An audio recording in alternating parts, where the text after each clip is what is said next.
পেশা হিসেবে ক্রিকেট বা ফুটবল খেলা কি জায়েজ? কোনো অবস্থায় জায়েজ নয়। আল্লাহ নবী 3টা খেলা জায়েজ করেছেন।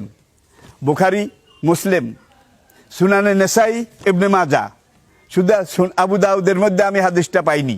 সিয়াসিত্তার এই 5টা কিতাবে আল্লাহ নবী খেলাধুলা যেই জায়েজ করেছেন সেটা হলো প্রথমত তীরন্দাজি, তীর মারা। 2 নম্বর ঘোড় সওয়ারি, কারণ তখন যুদ্ধ করা হতো তীর দিয়ে, আর তখন যুদ্ধের ময়দানে যাওয়া হতো, মোকাবিলা করা হতো ঘোড়ায় চড়ে। তো নবী যেই খেলাগুলো জায়েজ বলেছেন এবং করেছেন সেটা হলো যে আমি আবার বলছি, একটা হলো তীরন্দাজি, আরেকটা ঘোড়সাওয়ারির প্রশিক্ষণ, আরেকটা হলো কুস্তি। বদরের যুদ্ধে 2 তরুণ, বয়স 12 বছর পার হয়নি, তারা এসে এখন সেনাবাহিনীতে রিক্রুট হওয়ার জন্যে লাইনে দাঁড়িয়েছেন। আল্লাহ নবী বাসুনির মধ্যে একজনের নাম মাজ, আরেকজনের নাম মুআব্বাজ, আপনারা জানেন। তারপরও আমি একটু রিপিট করে দিলাম।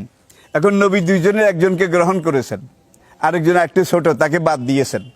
এখন ছোটজন বলে, ইয়া রাসূলুল্লাহ, আমাকে বাদ দিলেন আর ওকে নিলেন? কয়, সে তোমার চেয়ে একটু লম্বা। এখন ছোট এই লোকটা, বাচ্চাটা বলে, ইয়া রাসূলুল্লাহ, সে কুস্তি লাগলে তো আমার সাথে পারে না।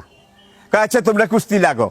সেখানেই এই 2 ভাই যখন কুস্তি লেগেছে, তখন ছোটজন বড়জনকে কুপকাত করে ফেলেছে। রাসূল হেসে বললেন, হ্যাঁ, ইউ আর ফিটেড। হ্যাঁ, তুমি যখন কুস্তিতে ওকে হারিয়ে দিয়েছ, তোমাকেও ফিট ধরা যায়। সুতরাং এই ধরনের কুস্তি, এটাও রাসূল জায়েজ বলেছেন। আবার কোনো রাওয়ায়াতে এসেছে যে এমন কোনো সীমা লঙ্ঘন করা যাবে না খেলাধুলায়। ক্রিকেটে হাত ভাঙ্গার সম্ভাবনা আছে, পা ভাঙ্গার সম্ভাবনা আছে, মাথা এবং নাক এটা ভাঙ্গার সম্ভাবনা আছে, ফুটবলেও আছে। এই ধরনের খেলা ইসলাম জায়েজ করে না, যেসব খেলায় অঙ্গহানির ভয় আছে। আর সর্বশেষ নবী যেটা জায়েজ করেছেন সেটা হলো নিজের স্ত্রীর সাথে খেলাধুলা করা, নিজের স্ত্রীর সাথে আমোদ ফুর্তি করা। রিপিট, 1 নম্বর শরীয়ত যেটা অনুমোদন করেছে, 1 নম্বর হলো তীরন্দাজি, 2 নম্বর হলো ঘোড়সাওয়ারি, 3 নম্বর হলো কুস্তি, আর 4 নম্বর হলো নিজের স্ত্রীর সাথে। আল্লাহ নবী মা আয়েশার সাথে দৌড়ের প্রতিযোগিতা করেছিলেন, এটা হাদিস দ্বারা প্রমাণিত। সুতরাং আপনি এরপরে এসে এগুলার উপরে ভিত্তি করে ওলামায়ে কেরাম, মুহাদ্দিসিনে কেরাম এমন সব খেলা এটাকে হারাম বলেছে যেই খেলার মধ্যে টোকা মারা আছে, টোকা, ক্যারাম বোর্ড। আবার এমন খেলা যেইটাকে আল্লাহ রাসূল অপছন্দ করেছেন, যেই খেলার মধ্যে দাবার মতো গুটি মারা আছে।